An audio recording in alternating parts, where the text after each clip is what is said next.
Baca lagi. Kawan-kawan baca dimanapun Anda berada. Siapkan posisi nyaman, fokuskan pendengaran, mari baca teks dan suara.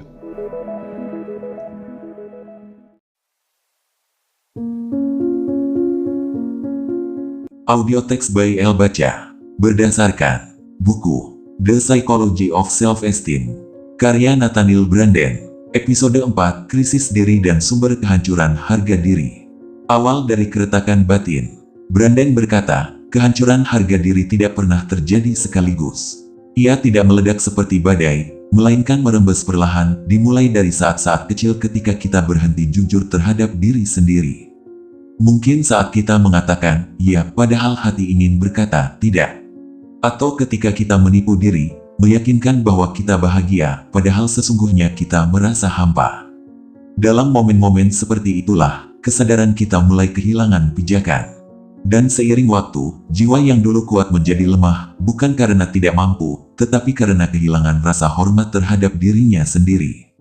Branden menyebutnya sebagai pengkhianatan terhadap kesadaran. Ketika manusia berhenti berpikir jujur, ia kehilangan inti dari keberadaannya. Ia hidup bukan dari kehendak sadar, tetapi dari kebiasaan dan rasa takut. Rasa malu dan rasa bersalah, dua bayangan yang menyandera. Ada dua musuh besar dalam dunia batin manusia, rasa malu dan rasa bersalah. Keduanya tampak mirip, tapi memiliki akar yang berbeda.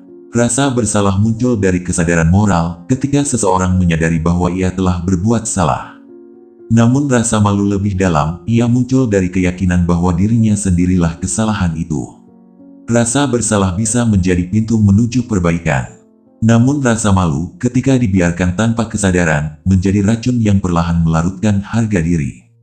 Dalam banyak kasus, kata Branden, manusia modern hidup di bawah bayang-bayang rasa malu yang tidak pernah mereka sadari. Mereka tersenyum di hadapan dunia, bekerja, mencinta, bahkan tertawa, tetapi di dalam dirinya ada suara lirih yang berkata, aku tidak cukup baik. Dan suara itu, lambat laun, menjadi kenyataan yang mereka percayai.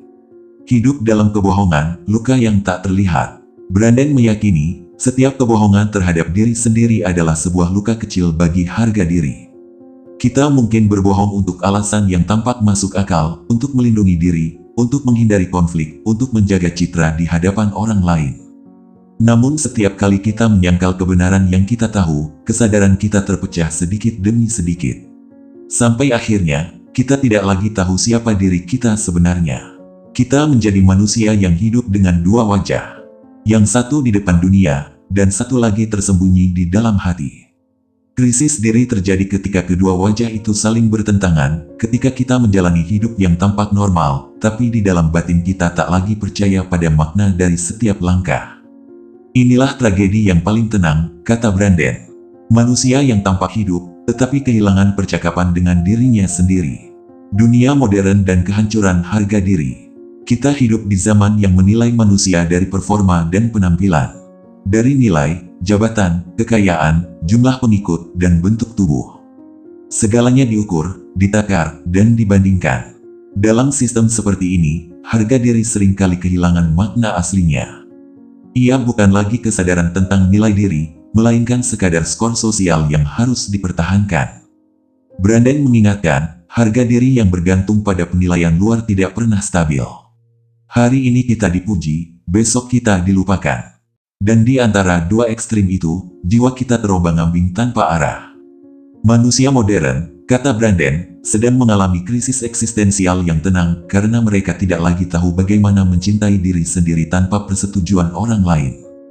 Luka yang menjadi guru. Namun Branden tidak berhenti pada keputusasaan. Ia percaya bahwa kesadaran, betapapun pudar, selalu bisa disadarkan kembali. Krisis harga diri bukan akhir, melainkan awal dari kemungkinan baru, kesempatan untuk melihat diri dengan jujur. Ketika seseorang berani menghadapi rasa malu dan rasa bersalahnya tanpa lari, ia sedang memulihkan hubungan dengan dirinya sendiri. Ia sedang menyalakan kembali api kecil di dalam batinnya, api yang pernah padam oleh penyangkalan dan kebohongan.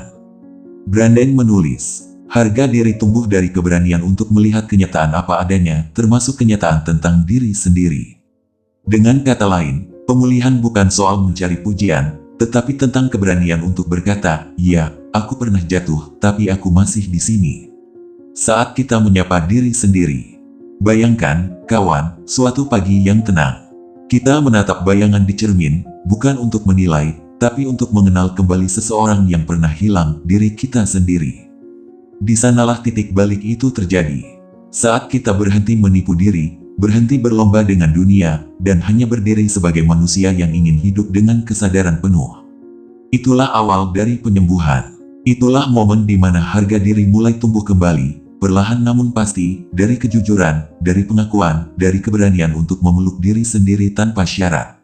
Kehormatan terbesar bukanlah tidak pernah jatuh, melainkan berani menatap ke dalam diri, dan bangkit dari tempat di mana kita tersesat. Nathaniel Branden, Episode 5, Jalan Menuju Kesadaran Diri. Kesadaran sebagai akar kemanusiaan. Bagi Nathaniel Branden, kesadaran adalah kemampuan untuk melihat realitas tanpa ilusi, baik realitas luar, maupun realitas di dalam diri sendiri. Ia menyebutnya sebagai tindakan moral tertinggi manusia, berani tahu apa yang sebenarnya terjadi, tanpa menutup mata, tanpa menyangkal. Namun kesadaran bukan sekadar fungsi berpikir.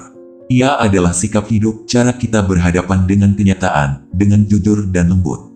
Seseorang yang sadar tidak selalu tahu semua jawaban, tapi ia tahu satu hal pasti, bahwa menipu diri tidak pernah membawa kebebasan.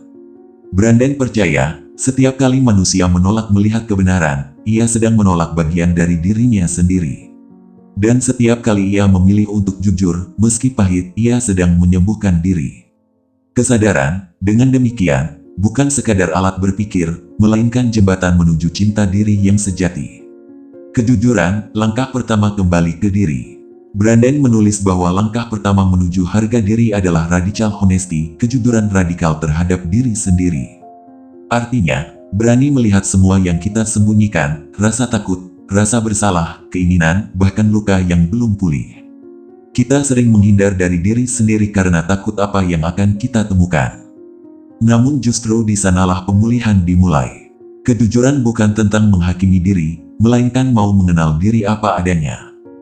Branden mengibaratkan kejujuran sebagai membuka jendela kamar yang lama tertutup debu. Cahaya masuk, dan untuk pertama kalinya kita melihat dengan jelas betapa banyak hal yang selama ini kita tutupi. Dan di saat itulah, muncul rasa lega karena ternyata kita masih memiliki kendali untuk membersihkannya. Dalam setiap tindakan jujur terhadap diri, ada benih kecil dari harga diri yang tumbuh kembali. Tanggung jawab menjadi pencipta kehidupan sendiri. Kesadaran tanpa tanggung jawab hanyalah penglihatan pasif. Maka Branden menegaskan, menyadari diri berarti juga mengambil tanggung jawab atas hidup sendiri. Tanggung jawab bukan berarti menyalahkan diri atas masa lalu, melainkan menerima peran aktif dalam menentukan masa depan. Seseorang dengan harga diri yang sehat tahu bahwa hidupnya adalah hasil dari pilihannya, bukan nasib, bukan kebetulan. Branden menulis, ketika seseorang berkata, "Aku memilih," ia sedang menghidupkan martabat kemanusiaannya. Kita mungkin tidak bisa mengubah segala yang menimpa kita, tapi kita bisa mengubah cara kita meresponsnya. Dan disitulah letak kebebasan sejati, kebebasan untuk memaknai hidup, bahkan di tengah penderitaan. Kesadaran dan tanggung jawab adalah dua sisi dari satu koin. Yang satu membuka mata, yang satu menggerakkan langkah. Disiplin pikiran dan perasaan. Branden menolak gagasan bahwa hidup yang sadar berarti hidup yang tanpa emosi. Bagi dia, perasaan adalah bagian dari kesadaran, bukan musuhnya. Namun agar perasaan tidak menjadi penjara, manusia perlu disiplin dalam berpikir. Artinya, tidak membiarkan emosi menjadi penguasa, tapi juga tidak menekan mereka. Kita mendengarkan perasaan seperti mendengarkan teman lama, dengan hormat, tapi tetap dengan kesadaran. Dalam setiap pergulatan batin, Branden mengajak kita untuk bertanya dengan lembut. Apa sebenarnya yang ingin aku pahami dari perasaanku ini? Pertanyaan sederhana, tapi mampu mengubah kemarahan menjadi pemahaman, dan kesedihan menjadi kedewasaan. Kesadaran bukan berarti membungkam perasaan, melainkan belajar berdamai dengan mereka, satu demi satu, hingga kita merasa utuh. Membangun kembali dialog dengan diri. Di titik ini, Branden berbicara tentang latihan yang sederhana namun sangat mendalam. Berbicara dengan diri sendiri dengan cara yang jujur dan penuh kasih. Ia menyebutnya sebagai dialog kesadaran. Berhenti sejenak dari kebisingan hidup, lalu bertanya, "Bagaimana kabarmu hari ini? Apa yang sebenarnya kamu butuhkan? Apakah yang kamu jalani ini masih sesuai dengan hatimu?" Pertanyaan-pertanyaan ini mungkin tampak sederhana, tapi dalam keheningan, mereka bisa mengembalikan kita kepada inti diri, kepada manusia yang pernah kita lupakan. Branden percaya, seseorang yang mampu berbicara dengan dirinya tanpa rasa takut telah menemukan bentuk tertinggi dari kebebasan batin. Kesadaran sebagai jalan panjang. Kesadaran bukan tujuan akhir, melainkan perjalanan seumur hidup. Ia menuntut kita untuk terus hadir, dalam keberhasilan maupun kegagalan, dalam cinta maupun kehilangan. Setiap hari kita dihadapkan pada dua pilihan, menjadi sadar atau menolak sadar. Dan setiap kali kita memilih sadar, sekecil apapun, kita sedang memperkuat harga diri. Branden mengakhiri bagian ini dengan kalimat yang amat indah. Hidup dengan kesadaran berarti hidup dengan penuh rasa hormat kepada kenyataan, kepada kebenaran, dan kepada diri sendiri. Kesadaran, pada akhirnya, bukan tentang tahu segalanya, melainkan tentang keberanian untuk terus membuka mata di tengah kehidupan yang penuh teka-teki.